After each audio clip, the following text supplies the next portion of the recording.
and then we'll get it going. All right. I don't know what the heck is actually. All right, no, the chat box is working. Cool. Hey, everyone. Anthony Fantano here, internet's busiest music nerd. I hope you're doing well. And we are here for an exclusive conversation with the one and only Miss Chelsea Manning. We're going to be talking about music and so much more, anything else that comes up in the conversation, too. I'm really hyped for this crossover. Chelsea followed me on Twitter a while ago and, responded to a few tweets, and I was like, what? Why don't I just talk to Chelsea Manning? Why the hell not? I've spoken very highly of you to friends before because, obviously, I see you as an American hero of sorts, and just thought it would be cool, given some of your interests, obviously one of them being music, to just have you on and just kind of shoot the shit about some tunes and bands and records and gear and I don't know, whatever else you want to talk about here. So, what brings you in today? Tell me about this burning passion for music that you so obviously have. My burning passion for music. Yes. Yeah, I've been a huge fan of mostly electronic music and punk style and alternative rock music since I was a kid, since I was a tiny little kid, and then it's been a continuous thread throughout my entire life, right? So that in fact is one of the only I think music and video games are the only continuous thread throughout my entire life, as being something that's really important to me. So it's just I mean, I'm super into music, and especially I keep up with some of the especially in the electronic scene. I keep up with some of the more underground stuff continuously, and I've produced music. I was a DJ for almost 2 years. I was a semi-professional DJ. I made just enough to be able to pay for the taxi cab to an event. Yeah. So, that's a thread too. Before we went live, you passed me a track that you had produced from back in the day. And you, yeah, I did. You said that in DMs earlier, you said that this track or something sort of, it had kind of called back to a MySpace era that you had. I had a MySpace. Yeah. I had a MySpace music, and that was the thing back then. No, it was. I vividly remember that. I had a lot of or not downloads, but plays in that era for the MySpace era. Did you fill up all 4 of your allotted track slots? You had all the 4 slots filled up? I had all 4 slots filled in, and I think that track is slot 3. Did from somebody downloaded it somehow because you can't find it. It's one of the MySpace tracks that went poof, but some obscure archivist at the Internet Archive managed to find it, and I was very happy to come up with this find. I found these I think they found them in 2018, and they've just been sitting on my hard drive. They've just been sitting on my cloud for this entire time. Around that time, was anyone interesting in your top 8, or did you make it into the top 8 of anybody worth noting? Yeah, no, I wasn't significant enough. I didn't even headline. I was always the third artist down in a playlist. Got it. So wherever I was playing, whether it was, I think the best crowds that I ever played at were actually University of Maryland frat events. Mm-hmm. So, and then I think I did an event. I think I did an obscure event in 2006, in late 2006, at the 930 Club, but I can't find any record of it. Oh, okay. Yeah, well, I just say because top 8 politics were pretty, rough back then. Yeah, I was days. Not in. I had a top 8, but all my top 8 were my friends. My friends. No, that's totally fair. they were nobody. Totally fair. All right, so although I did have at one point I had 2,500 friends on MySpace before it went poof, with the Facebook transition. Mm-hmm. So, God, does Facebook own it now? No. It was basically everybody left MySpace and went to Facebook around 2008. No, because MySpace just started to just absolutely go to shit. Yeah, no, it's true. I actually like my first Facebook. I didn't even make my first Facebook. Like other people made my first Facebook for me to like goad me into going on Facebook because I would have had to log on to Facebook to delete the Facebook that they created for me because I was actually just like hardcore pro MySpace. I didn't want to leave MySpace. Yeah. My MySpace was like my bread and butter in that era. Like it was how I got gigs. It was how it was how people found me. It was how I was identified. It was like how I was identified, and it was like before the era whenever they like, because I think they like created categories later. So like, you like there was like there was like an artist category, and so like that made things complicated. So, but by then I was already I was in the military, and so basically like social media like was I basically just had a locked off Facebook page by that time. Yeah. And I was a vlogger for a bit too. I had a YouTube. I was one of the first YouTube like posters. Like 2006. Yeah. I was just like me. It was just like me rambling on like and getting like 8 views. It was so cringe. Like I've talked with some, younger people, especially like TikTokers, about some of the weird YouTube features that used to be just like mainstays from that point in time, like the star rating system. When yeah, I remember like that. any video that was uploaded, you could literally upload a reply to it and it would appear under the video. And I don't know if you recall this, but like around that time, there were like a few public sort of like, scandals with certain creators on there because it was easy enough to game the system by just making a bunch of accounts and subscribing to yourself. And a few people's sort of views weren't kind of lining up with the number of subscribers that they had. And they eventually got kind of found out for just like, subscriber bombing themselves and making it up into the top 100, which again, back then was kind of easy to break into. Yeah, absolutely. Well, I mean, I'm not speaking of subscription. I'm not subscribed to you somehow. There we go. Please do. There we go. Please. I just PayPal'd. There we go. Now I'm in the chat. Thank you. All right. Well, look, I wanted to ask you about I guess, more of your musical background and everything, like some of the electronic artists that were kind of, in your wheelhouse when you were first like producing and creating music and getting into electronic music. And, feel free to talk about some rock artists as well. But like, who were some of those that you were, really gravitating toward in the 2000s, the 90s, whenever you really started to like get into music, collecting, buying, whatever it is? So there were 2 genres that I was super into in electronic music in the early the early 2000s, and they were I was super into drum and bass, of course, because I lived in the UK. I went to school in the UK, so drum and bass was extremely. And then my other one was trance music, very, very like Northern European. So that one was a bit harder to access, but like in the UK and like 2001 to 2005, drum and bass was still a very, very active scene. And I used to get these like plates. They were acetate plates, and you played them on a record player, or and it would just deteriorate in like 20 plays, right? So it was like it was like this. It was like it was like a vinyl, but it was like so cheap, and it was like so hastily like made that like you played it a few times and would just start to scratch and scratch and scratch. So but that was like the kind of music that I was super into, was like super underground, like hardcore.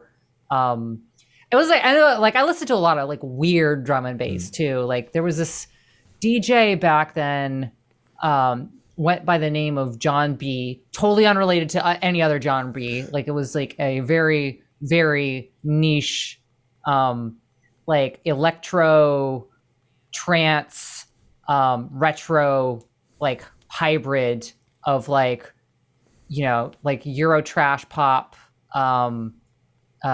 mixed in with just drum and bass beats, and it was a wild ride. And it was just one of my favorite. He was one of my favorite artists from that era. I think like what you were just saying about the acetates there, which I mean, there's a whole history behind that medium, but it definitely says something about like at that time there being I guess sort of like a shelf life for a lot of stuff, for especially like for a lot of the physical mediums of the time, be it that or like, physical cassette tapes and that sort of thing. And now when you're uploading onto Yeah. the internet, it just sort of seems like everything, even if it's an obscure thing, just sort of like lasts forever, as you were kind of, referring to your MySpace track earlier. Yeah. And I can't find, there's a ton of mixes from that era that I have searched high and low for. I have looked for it and they don't exist. So like the best way that I've been able to find it is that actually like a few like archived podcasts from that era that are super obscure that I've been able to download, and even those downloads you can't find anymore. So like, but that's how niche we're talking, like and how like temporary this stuff was back then, like some of these mixes. I remember one of my favorite mixes from that era was on my iPod, because I had transferred it over, and it had the clicks and pops. Was in it right? Was it a first gen iPod? No, I had an iPod. I think I had an iPod Nano by then, so it was like third gen, like because it was like iPod, the next iPod, then the iPod Mini, and then iPod Nano. So it was like I had maybe that's fourth gen, so like 2005. Yeah, I wanted to ask you in reaction to some of those genres that you were listing there. Are you encouraged or enthused about seeing some of the niche genres that really gained headway around that point in time, seeing a little bit of a resurgence now? Because I mean, especially in the underground, there is like some people really bring like hardcore back and like gabber back and like the super intense, I was literally at a gabber rave like 1.5 I don't know, like 2 weeks ago. I think I was at a gabber rave. Nice. Like, and I had a blast. Yeah, I mean, looking looking back at some of the there's some amazing video. I don't know if you've seen all of them, but like there's some amazing videos on YouTube of those old raves, and like people are just going absolutely insane at them, and like I don't even there's a big difference between the raves from that era, because I used to go to raves in that era too. But there's a big cultural difference between what I was experiencing at raves in the UK versus like what the raves are of like New York 2021. It's like a lot. There's a lot more consent culture. There's a lot more like awareness as to like safety and like testing kits and whatnot for all kinds of different things, for all kinds of the various reasons why you would need a testing kit. I just think that culturally, it's a vast improvement, like in terms of like what I was experiencing as a teenager, which was just absolute chaos. And that is a big, like, the music's great, but like seeing that cultural difference is, I think, very. I mean, it makes it. I feel safer at a modern day rave, to be honest. Oh well, yeah, of course. I mean, honestly, just looking at crime rates in general across the board, like from just 2 or 3 decades ago to now, it's not completely different, but it is night and day to a degree. So, I mean, there have been obviously like social advances, at least somewhat since then. Great social advances, amazing ones, incredible ones. There's some to speak of for sure, but the thing is, like, just again to sort of talk about, I guess, like the energy of the music, just like how absolutely just out of their fucking minds and drugged out of their minds, like a lot of people sort of seemed at those gigs, like it just seemed nuts. Yeah. So, but just as much fun, if not more fun now, because it's safer. Yeah. No, I mean, there's some truth to that, but then simultaneously, we also are sort of in this point in time where, we just had this whole Travis Scott thing just occur. And, and as somebody who's been, I mean, and we're around the same age too, has been going to concerts for his whole life. I remember shit like Lollapalooza from back in the day, and like, the Woodstock disaster when that came back. Yeah. And, it just sort of seems like I actually stopped. It's funny. I actually stopped going to music festivals when I went to Lollapalooza in 2007. Wow. Like that was the last music festival that I've been to, I think, because it was just so corporate and so, like, like you had to go through, because it was like they moved it to Chicago, and it's like just been this like weird non-festival festival, and it's like shut down and everything, which is very it was very weird. Like it wasn't like like when I went to Glastonbury back in the 2000s. Yeah, the last couple of big ones I'd been to, I went to Primavera Sound, which was quite nice in Spain, and it was very it was great acts, but like energy wise, it was kind of tame. There were a lot of newer artists Yeah. there that the younger crowd was into, but then simultaneously, there were acts there that like Tori Amos and Bell and Sebastian that were very much like attracting the older crowd in Europe, and who knew all the words to every song and were kind of going crazy at their sets. So it didn't get like too wild in the way that you might expect. Like, I don't know, seeing some of these shows coming back, like I've been seeing clips of shows from like Playboy Cardi gigs where people are just like punching the fuck out of each other on the ground, and it just seems like complete chaos. And I wonder if I'm sure some of it has to do with just sort of the energy of people who are there at the show, but I think people being pent up for so long during the pandemic and then finally getting out to see some of their favorite artists they've been listening to repeatedly over the past couple of years is kind of maybe creating a too intense of a release or something. Yeah, definitely. So Yeah, and and I think that that's sort of happening at like concerts and events too. Like, obviously like the rave that I went to, it wasn't like that, but like I definitely see like at other events, like there's just sort of a pent up energy that like where people are just kind of forgetting how to be social again. yeah, no, exactly. I think like a lack of real regular social interaction over the past couple of years probably has created some regression of some sort with a lot of people, and hopefully Yeah. that's something we can get back at some point. So speaking of Lollapalooza in 2007, I want to share with you a funny Go story. for it. So when I was at Lollapalooza in 2007, I was with a group of friends who had come from different cities because we all went to school together, and then we sort of gravitated again. We were like, oh yeah, we'll meet up and we'll go to Lollapalooza. And who are you most psyched to see? Who was I most psyched to see? Okay, one of the best concerts I've ever been to in my entire life, and I might get hate for this, was the Muse concert, like the open air Muse concert of it was just epic. Yeah, but the thing is, like, I think that's an era of Muse that most people, fuck with anyway. So Yeah, but like like honestly, they had just done Wimbledon like a few weeks earlier, and it was like I could see why people are like remember the Wimbledon Muse concert, because like the Lollapalooza Muse concert was absolutely one of the best live performances I've ever been to in my entire life. And they're maybe like a headphone band, like like a headphone music band that you might listen to like once every 3 years or so, like in your playlist or whatever. But like I'm not kidding. Like it was one of the best like live concerts I've ever been to. I believe it. All right, so you got together with your friends, and then what? And then what? We broke up, and they wanted to see some dumb band I didn't want to see. I was just like, nah, I can't stand them. Like, so I ended up just kind of wandering for a bit because I knew I was going to be able to find them. I had my Razer V3 in my pocket, so it just dates this a little bit. But so I was wandering around, and then I just see there was a stage, and it was just like it was just this very weird like hippie vibe. It was like midday. It was this hippie vibe crowd, this very low energy crowd, and there was like this woman who was singing. Except, I mean, she wasn't really singing. She was kind of like taking like pauses between like songs or whatever. And she had this like, and it wasn't even a big crowd, but it was like, and she had this like cool kind of beehive haircut, and yeah, like that was my, and it was like it was like close. I got close enough to like where you could like, because it was like I was like who is this weird person? And it turns out it was Amy Winehouse. Oh wow.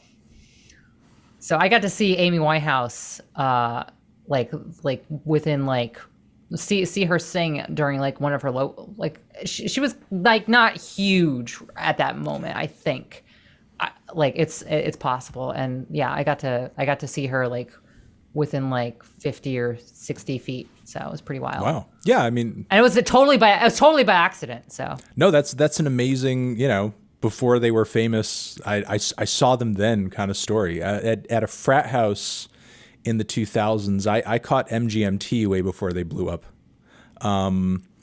When they were sort of like the most, I guess, popular on-campus band at Wesleyan University. And it was funny because they were touring with that indie group of Montreal, or at least they were not touring with them, but they were going to open up for them at this frat house, at this, Ivy school.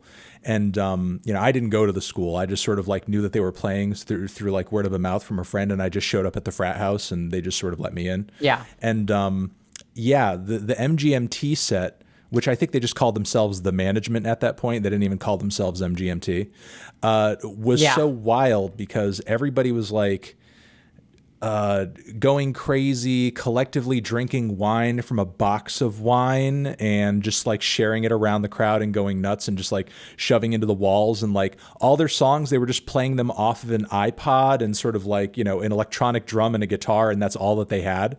And everybody was going so crazy. Somebody accidentally tripped off the fire alarm and, the whole building shut down and the fire department came and the cops came. And Of Montreal didn't even get to play. So, I didn't get to see Of Montreal, who I was really excited to see at the time, but I accidentally saw MGMT before they got famous. So, wow, that's pretty wild.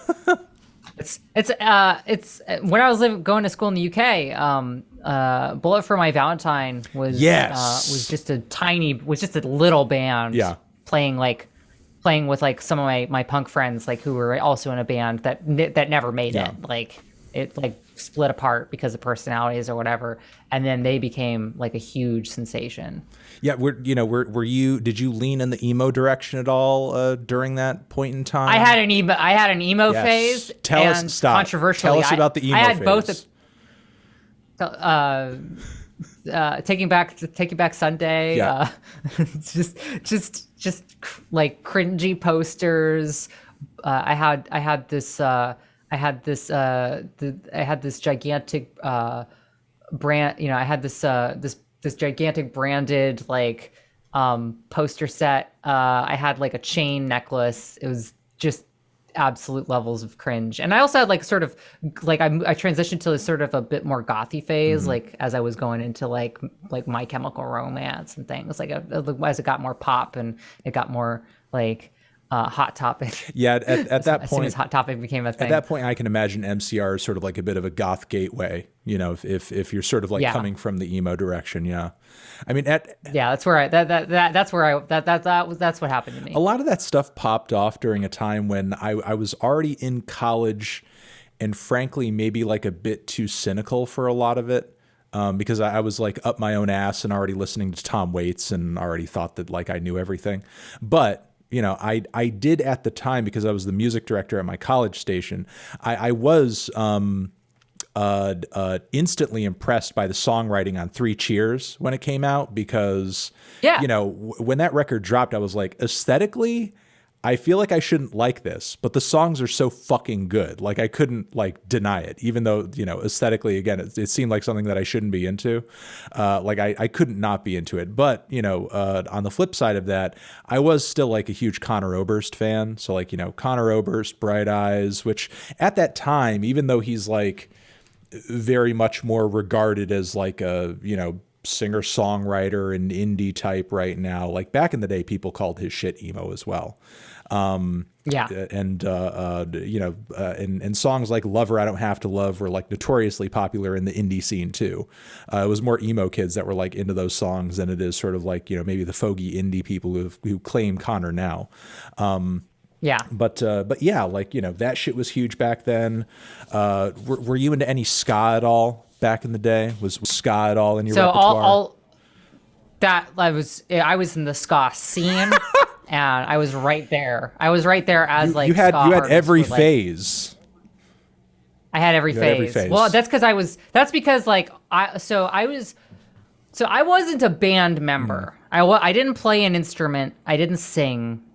But there was one thing that I was really good at that nobody else seemed to understand, that was like 18 to 20, like that was like 16 to like 22, right? And that was like the gear, right? Sure. The like mixers. And I ended up managing I ended up managing bands and producing things as the nerdy math kid, right? Because I was like, I understood like sampling rates and how like how a tape recorder worked versus like how a digital recorder worked, how to mix something, and I was the person who would just yell at all these like kids. I mean, they were my age, but like it was just the immaturity. Was like I was like, just cranking up your amp to 10 like makes it sound horrible, right? It sounds great to you, but it's not for you. It's for the audience, right? You wanna adjust the levels a bit, and acoustics here, right? We're talking like cheap pubs that don't have any acoustic adjustments whatsoever. So you gotta tweak that. So I was the nerdy, audio the audio like production equipment gear person. No, I mean, and I still am. Having a good sound person is honestly like an ace in the hole. Like I've done, talking gigs where a bad sound person can just like ruin the whole thing. And again, it's just talking. It's just talking, like, waiting for 20 minutes to start because somebody doesn't know what a cable's doing. And it's just like, there's a hiss and I don't know where it's coming from. I need to get it to stop. Recently on a tour, a few years back on a tour, like there was a sound guy that came in and I was kind of afraid as to what was going to happen because like when I met him, he just seemed like so visibly high out of his mind. And, surprisingly, the whole show went off without a hitch. And I did like, an hour, maybe like an hour and 20-minute set. And then as soon as it was over, I went up to the guy and I thanked him and he looked at me like he'd never seen me before in his life. And, that's how just like off his rocker he was. It was like I'd been performing for like 80 minutes, that, right? And he just like said, I don't know. So maybe he just like kind of zoned out into the board and just made it work. I don't know. Yeah. So yes, your ska phase. I mean, you were just like around this time just working with and just kind of palling around with a lot of local bands and stuff and whatever. Yeah, was good, that's how I encountered like Bullet for My Valentine. That's how I got sucked into like the alt, this like sort of all of the different forms of alt rock as they sort of like developed and morphed. And I feel like Southwest Wales, where I went to school, was like a very it was sort of like the melting pot for a lot of this sound, and there was a lot of development in this era. I can think of like 50 bands that never made it that you can hear in a Bullet for My Valentine like song from like a year or two later. You can hear the influence. So it was definitely a fascinating thing to like see the genesis of something that eventually became something that was a bit more international. And is more of an audio nerd and a music fan yourself who has the experience that they do, like how do you feel like I'm the synth person at the end of the day? How do you feel like that's my instrument? How do you feel like that point in time and that cultural moment like compares to today, where it's like all this huge saturated internet onslaught and so little of what I guess like people used to put work into when it comes to like, building a brand and, getting your name out there, like stuff that used to happen on the ground, stuff that used to happen at the venues, stuff that used to happen, I guess, purely by chance because maybe, somebody knew somebody at a label or there was an A&R somewhere, or, you got your demo to the right person, whatever it was. How do you feel like that compares to now where it's just like all completely digital? Yeah.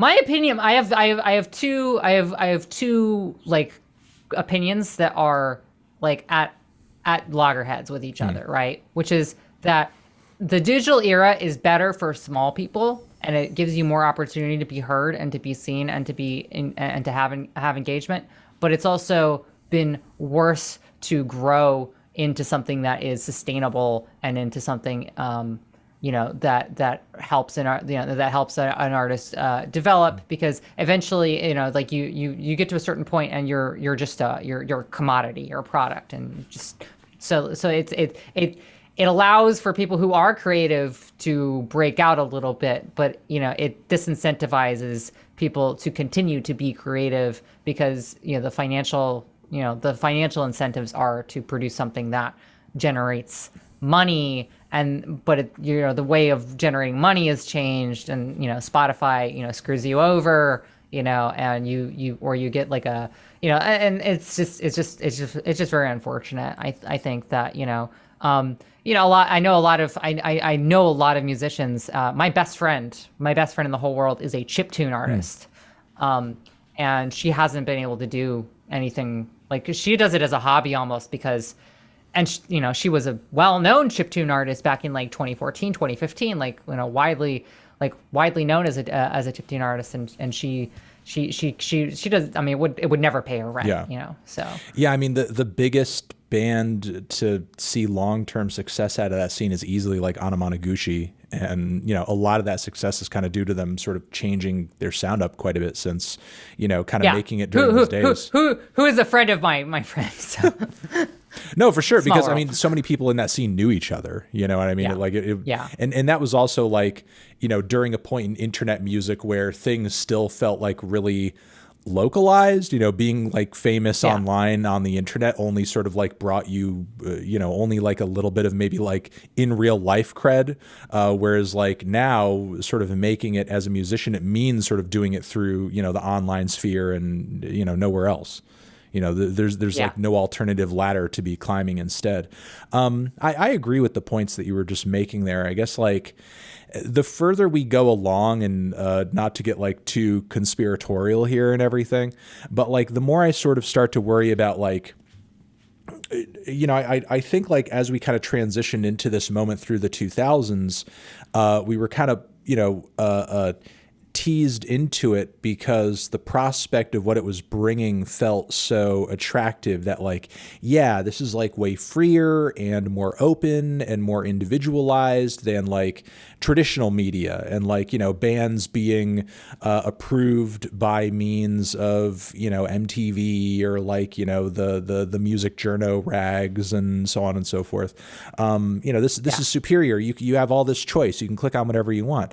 But then now, as we're kind of again going further down this road, and the more I see sort of stream platforms consolidating, getting more listeners, getting more popular, and getting more label connections, the more it feels like, isn't this just another gateway that's being built here, and one that potentially can be even more suffocating, because I think like there's potentially maybe even less accountability there, because it's all going to be just through, the digital sphere, and there's no like, physical manifestation of anything. And, it's all just like Spotify playlists now and a whole host of other things that again are just like, don't forget about NFTs. Yes, and NFTs as well. It's I'm kidding. It's just all being done through all of these like non-transparent means on these, streaming platforms, which, in comparison to music magazines and traditional music journalism, there's just as many, if not more, conflicts of interest. And I wonder if like in maybe 5 to 10 years are we going to find ourselves in the same spot, but like I don't know, worse. But yeah, I don't know. And when I say worse, I mean plus NFTs. Like it'll just be all of that, but with NFTs as well. Oh no, that's going to die out. I tweeted, I already tweeted that. I was like, oh yeah, they're glorified checksums. Cryptocurrency will last, but I think NFTs are a temporary, like extremely cringe fad. Oh no, they definitely are. I think as a concept, they will probably continue, but what's going to change, in my opinion anyway, is that whatever is the hot new dumb cartoon ape bullshit, like that's always going to change. Like, thinking about, and you probably have frame of reference for this as well. Like, being someone who was a kid in the 90s, I'm sure you remember pretty vividly all the collectibles culture back then, like Pogs and Pokemon cards, and I do. I still have my Pokemon and to cards. Me, and my Magic the Gathering it cards. reminds me of all that shit. Like I see these apes and I'm like, how is this not fucking Pogs with like 8 balls and skulls, and like it's just as fucking tacky aesthetically. And just like Pogs at their peak of popularity, you could find some jackass that, you could hand them like a holographic 8-ball Pog and they'll pay you $500 for it. You know what I mean? Yeah. So it's like, that's fair. I mean, like, that's the, I just don't, I just think that the Ethereum standard was like half, that it was like tacked on at the last second for like a lot of these NFT types. So like, you know, like, I think you have a point that, you know, somebody will try it later, but like it's like you know, I've talked to people who developed the software that, you know, did this, and it was just tacked on. It was just like an afterthought. It was like, oh yeah, like I guess we can do non-fungible like tokens. Okay, there you go. Like it's just it's an extra field to the thing. So it's not. It was an afterthought, and it's just become like a thing. Yeah, I've been listening to here and there some of the NFT music that's been dropping that's specifically connected to the Bored Ape, you know, whole culture thing that they have going. It's terrible. It's the it's the worst. Yeah. You know, just like I'm not sure. I just think of the what was it, Shkreli buying like a $50 million single. Oh, did he do that? Yeah, it was like 5 or 6 years ago, right? Whenever he like before he went to jail. Oh, are you talking about the Wu-Tang album? Yeah, that's it. The Wu-Tang. Yeah. A bunch of NFT bros actually bought that now, and okay, and I think they're going to release it in some way, shape, or form at some point. They haven't really like made a formal announcement as to how they're going to put it out. I wasn't even paying attention to it. I just remember that vaguely. Yeah, no, there was a big kind of weird back and forth with that. The government had it at some point, and then they auctioned it. Oh, they seized it. Yeah, and that makes then sense. it got auctioned, and then the NFT bros got a hold of it. And honestly, I'm just waiting for them to fucking just release it, because I feel like the streets need that Wu-Tang album. All right. So you know, I wanted to ask you to sort of like fast forward to today. Like, who are some of the, you know, acts and artists that you are really kind of gravitating toward now? Like, so maybe even like what are some of your favorite records of this year, even? Oh yeah, so I mean, luckily we have our Spotify. Our Spotify Wraps just came out. Yeah, they came out today. Post that Spotify Wrapped. So yeah, I posted a little bit. Where is the list itself? But yeah, like I've been mostly like the main thing I've been listening to this year is trance. So I've been listening to a lot of trance music. The most listened to song of the year 2021 for Chelsea Manning is Zella Day's Hypnotic, like the remix. I listened to that a lot apparently. So it gives you a sense of how I'm trying to force myself to think positively. Okay. So because that's an old hit. You know, it's been mostly it's like me nostalgia, like trips going back to like 2005, a lot of 2020 like trance hits. I listened to a State of Trance, Armin van Buuren's A State of Trance, like religiously. I listen to it every week, and that becomes my programming playlist for the week. Been listening to a lot of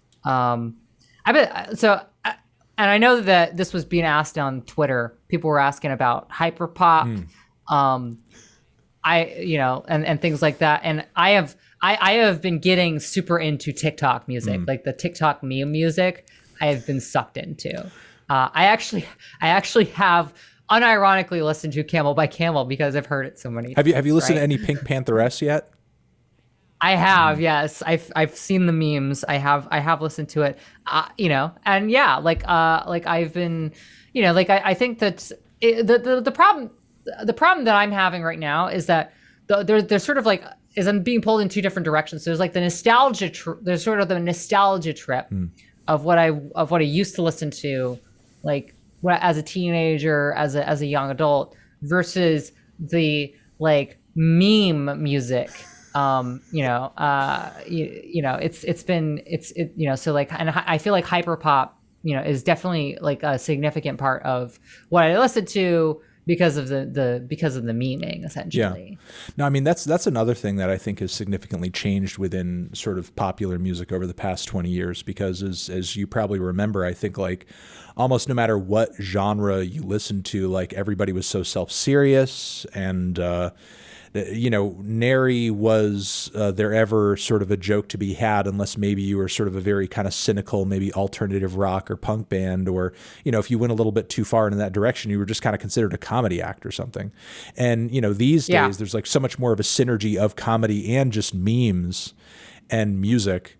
to the point where, you know, a lot of artists are just kind of like breaking the fourth wall and, you know, embracing memes within their music itself, or I just, you know, getting kind of like self-referential in terms of, you know, the music they're creating. And hyperpop is certainly you know, I think a reflection of that. You know, it's just so amazingly online in a way that I think no other genre of music has been. Yeah, I've got a bunch of like dubstep on my playlist from what was that game? It was Geometry. Like I don't even remember. Like it's the Geometry the phone game. I'm not familiar. Geometry Dash. Geometry Dash. So a lot of Geometry Dash music, which is like, you know, it's like space. It's like it's like F70 777 Space Battle, that kind of thing. So a lot of like video game chiptune type music I've been listening to this year. I have a ton of like synthwave, retrowave music that I've been listening to. The second most listened to song is U-Box Gotta Run, or sorry, Apache's Apache, I think, Gotta Run. Which actually I don't know if you know them, but Will Neff was introduced me to that song. Oh, okay. So he's another Twitch streamer. Yeah, like it's been mostly ambient and trance music and also some like video game and meme music that I've been listening to this year. Do you have any familiarity with, or, you know, as you know, someone who's talking about kind of these nostalgia factors and someone who's just kind of like an aging millennial in general, do you have any feelings, or I guess like familiarity with like the vaporwave scene at all? Is that something yeah. Okay. Yeah, I'm super into I was super into vaporwave, like, you know, like 2017, 2018, and I still listen to some of those playlists on occasion. You know, it's just like it's like elevator music but modern. Yeah. No, I mean, you know, that's how I feel. I've talked about this before, but like when I listen to it, it just reminds me of it reminds me of going in the computer room at school at 8th grade. Like, yeah. Or just like, you know, Muzak and promotional videos from that time.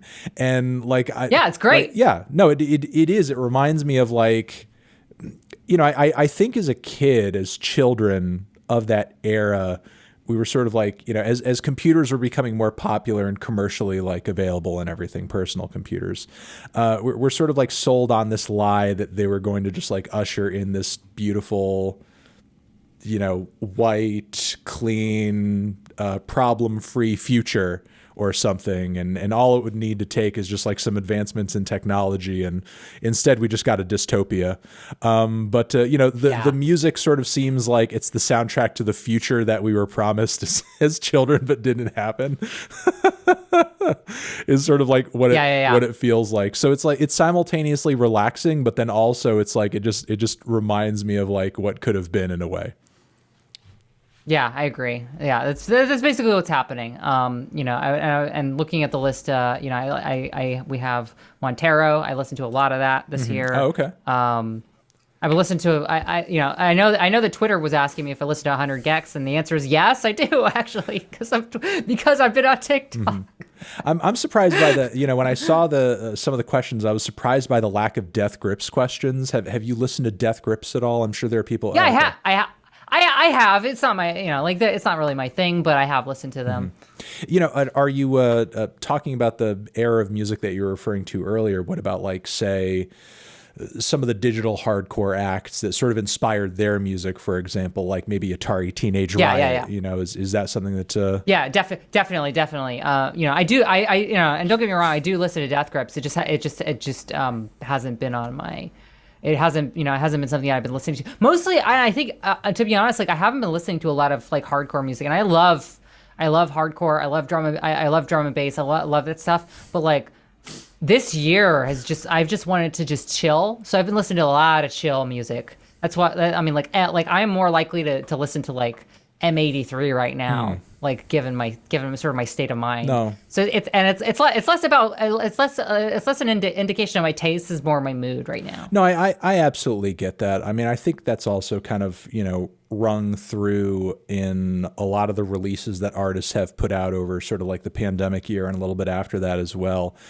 Because I remember like when the lockdowns initially were announced, there was just this wave of cover songs. I feel like so many musicians were like, I have to cover something. I need to do a cover. And, I think there was just this gravity that everybody had toward they just needed to grip onto whatever was familiar to them or whatever was something. I actually have I have a playlist. I have a Spotify playlist of just covers of songs that I really like that are just updated. And it's just like smaller artists that just did like covers of songs that I like. And actually, to be honest, some of the covers are better. Like there's this one of like Numb that I was listening to, like like Linkin Park's Numb, and I'm just like, this is actually better. I'm trying to like I want to give Arc North, I think did it. Arc North, Aaron Richards, New Beat Order. But yeah, that was a pretty good. Yeah, I've been listening to a lot of just covers and stuff, and covers of even recent stuff. Like it feels like I've been listening to covers of, acoustic covers of recent pop songs. Even stuff from just like 8 years ago, like "Summertime Sadness." I probably heard like 3 or 4 different covers this year. It's just the vibe I'm in. I'm just like I've been in. Maybe I'm just getting old and I'm just want nostalgia. I don't know. No, I think that's fair. I think that's totally fair and understandable. A lot of people my age like don't even know a lot of the artists that I'm reviewing anymore. And they're just like, what are you even listening to now? I don't even know. So it's like, and honestly, it's like I'm occasionally feeling a little bit, nostalgic here and there. I actually had to. I did a video just. Today about Kendrick Lamar's Section 80, and that record's 10 years old at this point. And while oh my god, that record's 10 years old. Oh my god, 20. So that came out while I was in prison too. Yeah. I was like in jail at the time. It's like when you came out, like what music did you feel like you needed to catch up on like first, like what like records or artists or kind of like things that had happened did you? Hey, Hassan just rated you. Oh wow, incredible, amazing. Thank you, Hassan. Appreciate it. He's rated me all the time. Yeah, he's rated me all the time. But yeah, appreciate it, man. Thank you. But yeah, we're talking with Chelsea Manning about music. We're having a music conversation over here. But yeah, when you got out, like what records and songs do you kind of remember being popular at the time, and what other ones do you remember having to catch up on, after the fact? So I famously got locked up for a there was a Lady Gaga CD involved in that. Yeah. It was the Telephone was the single of that time frame. Yeah. So that. But yeah, like that, it was like 2010. So that was the kind of music that was out then. But funny enough, one of the more impactful songs that I was listening to that actually came out the next year was Jennifer Lopez's On the Floor, which I heard that's like it's like one of the only songs that I could hear in my cell that like people were playing on their phone, or it was like on a TV somewhere, and I just remember like this is like a jam. This is good. Like I like this. Like it's stuck in my memory, and I've listened to that a few times, even just this year. Was there anything else, like again as you were sort of released, that you feel like you needed to go back to familiarize yourself with, like like Section 80, for example? Let me see here. Any releases that I feel like I've had to go to recently are one of the songs that I was listening to a lot while I was waiting for my release from Commutation in 2017. And it was Portugal the Man. I was listening to a lot of the album that came out that year in late 2016, early 2017. Wow. So it was like Feeling Good and things like that. So like I've been, and And like during my trial, because like Portugal the Man, I was listening to like during my trial. It was like Purple, Yellow, Red, and Blue. Like was like one of the songs that like got me through my courtroom trial because I had it on my radio because I had this little cheap plastic radio that I could listen to. And it was like the one song that I was like, oh yeah, I can listen to this. This is pretty good.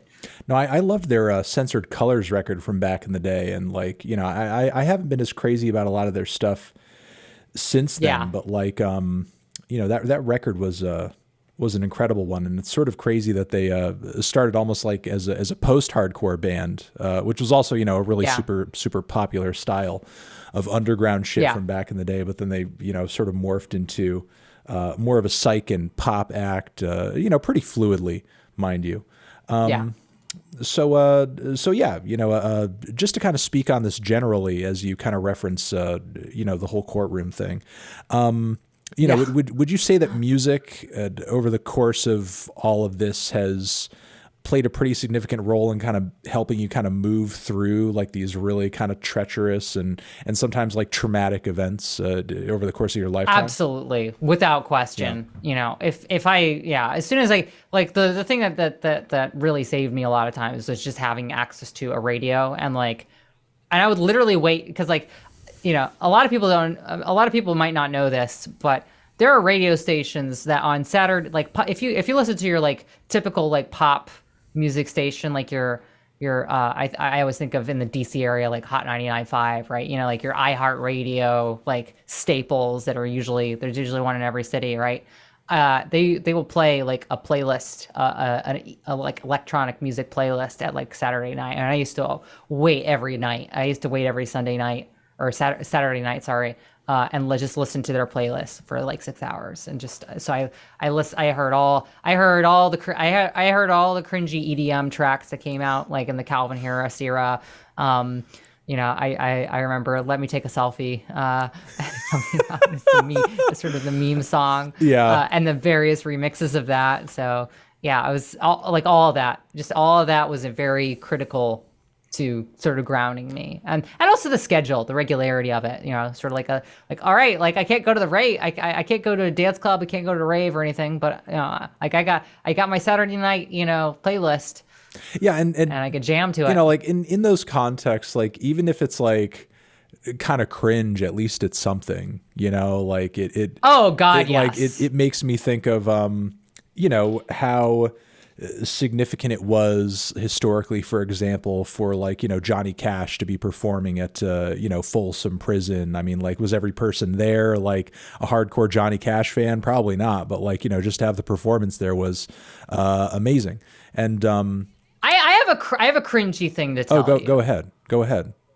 I sang a cover of Kesha's TikTok in prison, like with a vocoder, and like just the full blown just whole thing, and it was very fun. Like this was something that you would do to pass the time. Yeah, like we, like when I was in Kansas, like they actually had like a band, like sort of like a music. They had like instruments, like synthesizer, vocoder, and everything else. Like like stuff that we could play with if you would sign up, and you would like sign some paperwork and like sign in, sign it out, and things like that. And like there was like a room, and you'd be able to play music. And I became like the synth person for a while.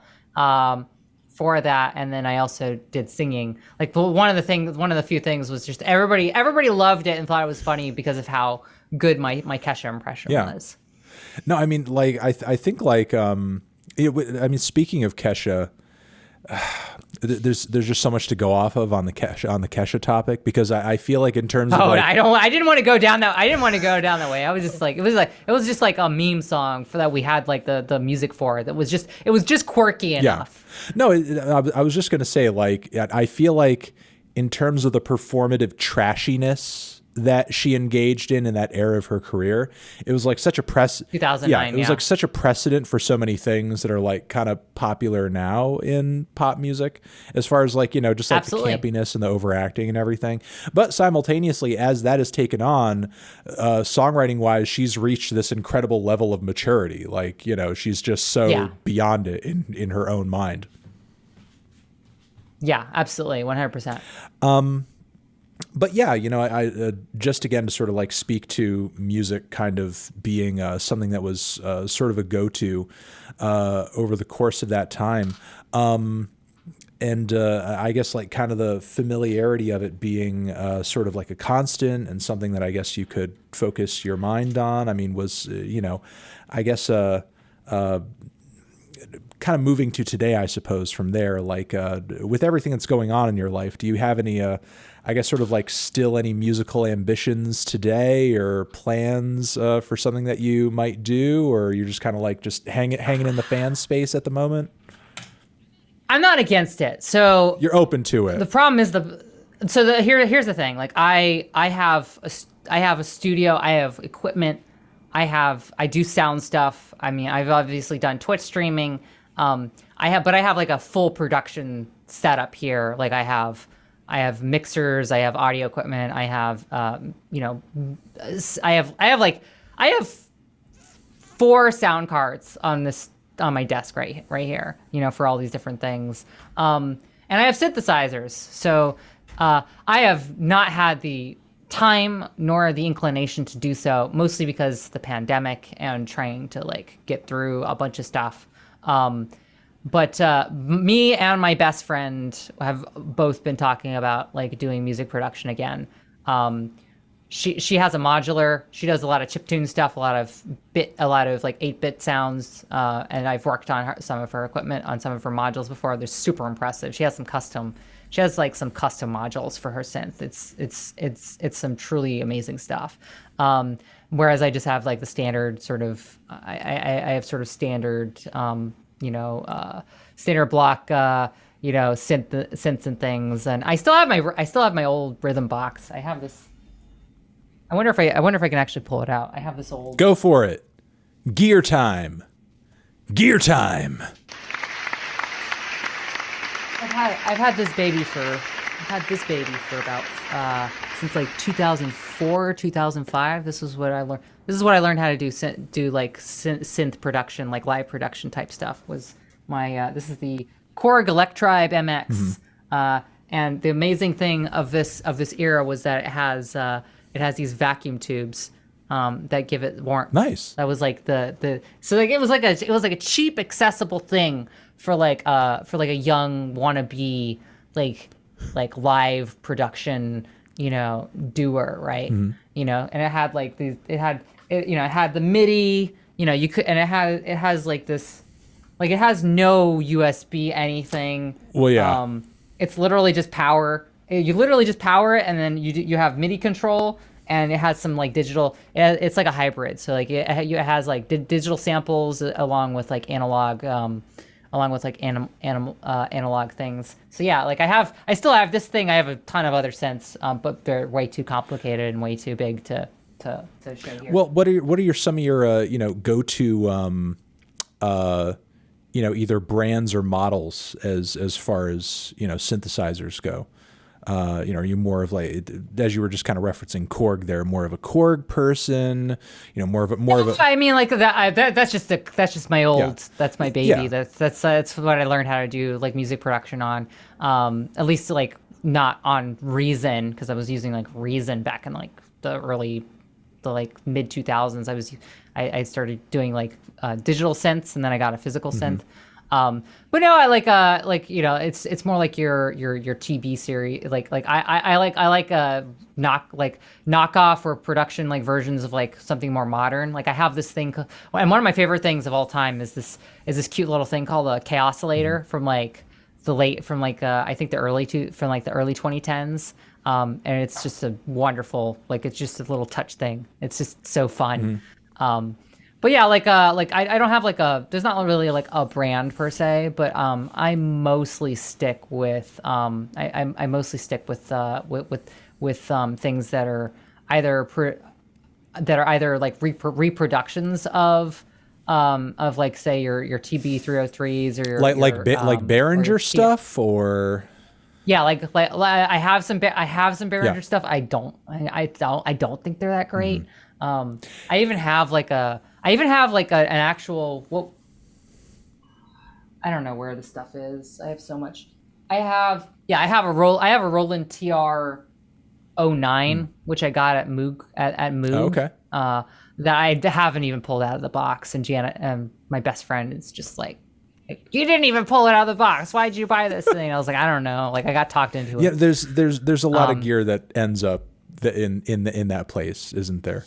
But I mean, you know, Yeah. Behringer can be kind of hit or miss, but some of their stuff is pretty good. Like that Poly D synth is great. I have friends of mine who you know, swear Yeah, by. it's too big. It's too big for my setup. Yeah. It's too big for my But setup. yeah, I have friends that swear by that synthesizer, and whenever I hear it on a given track, it sounds fantastic.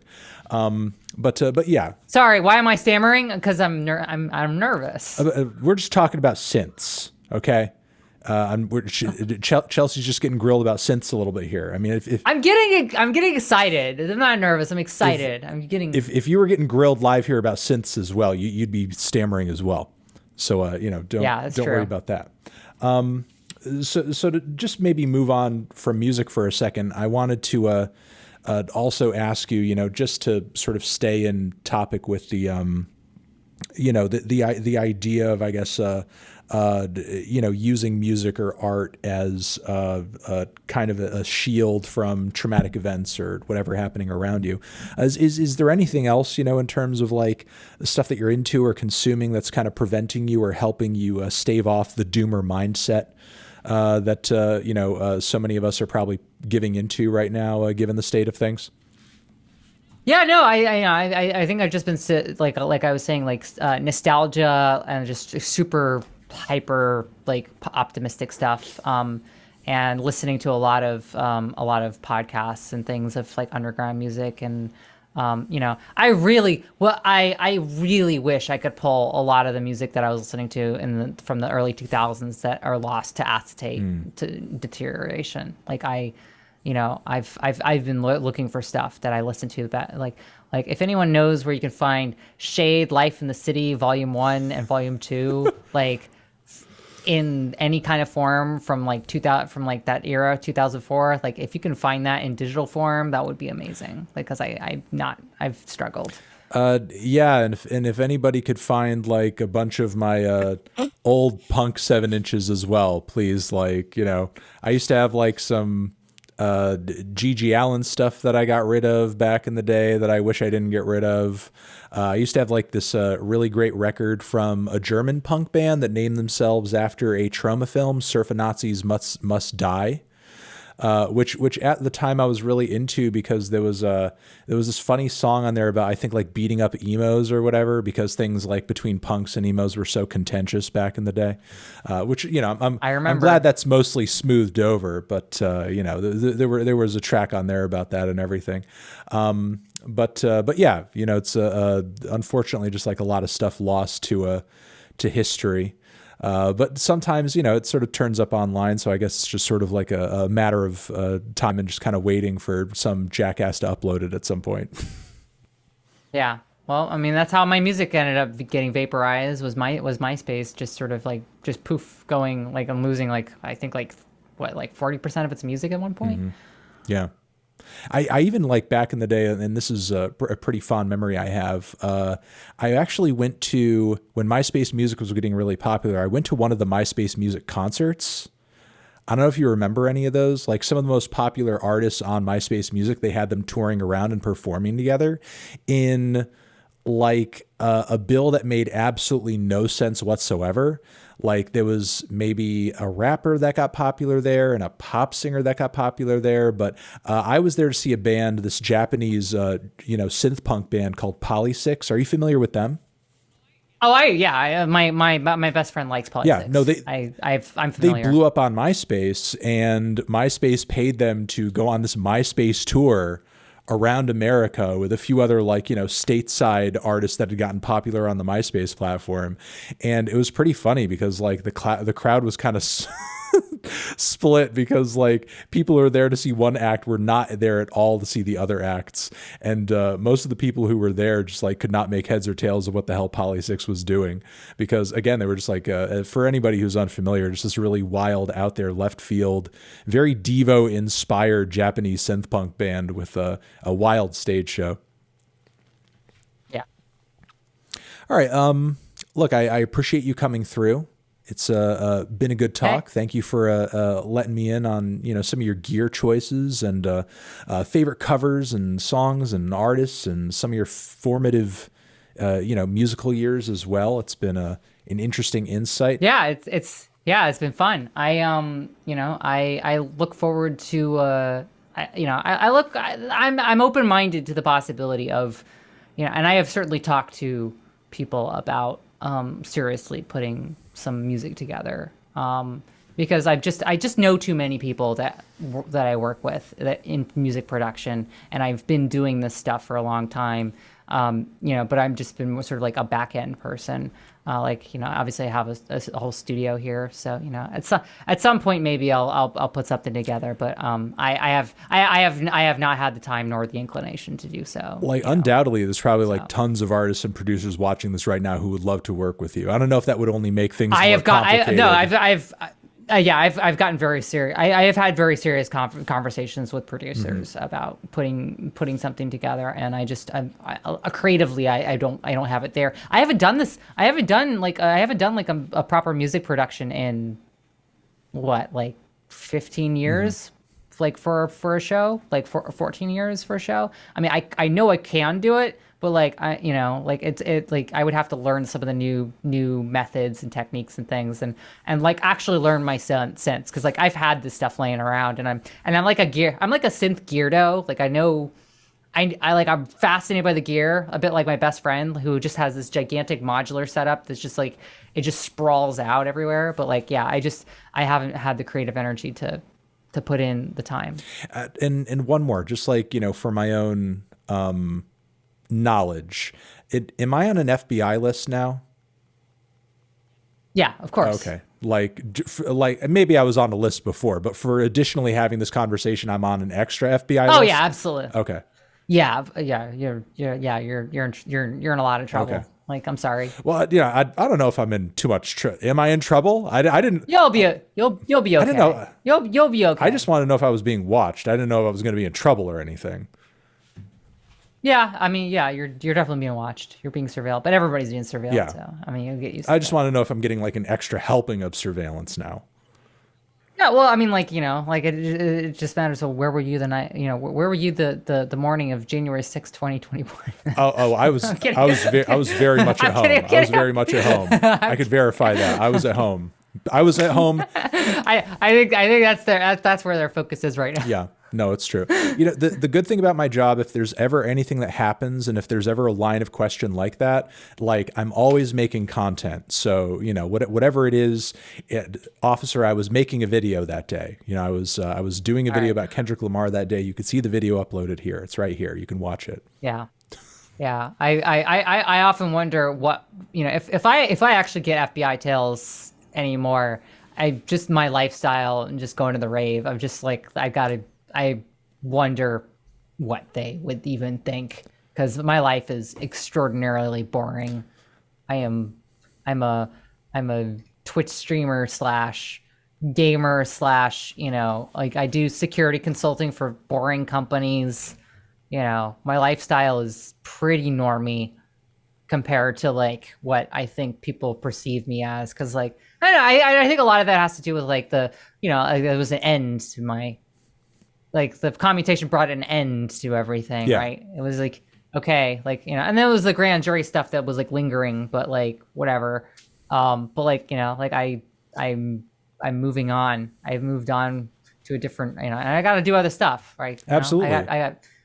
Again, music and video games have been the continuous thread throughout my entire life. And hey, it's I'm here to obviously have you on and support you through that transition. And obviously, like, there have been tons of conversation and interviews and coverage across the internet about, we'll call it the leak.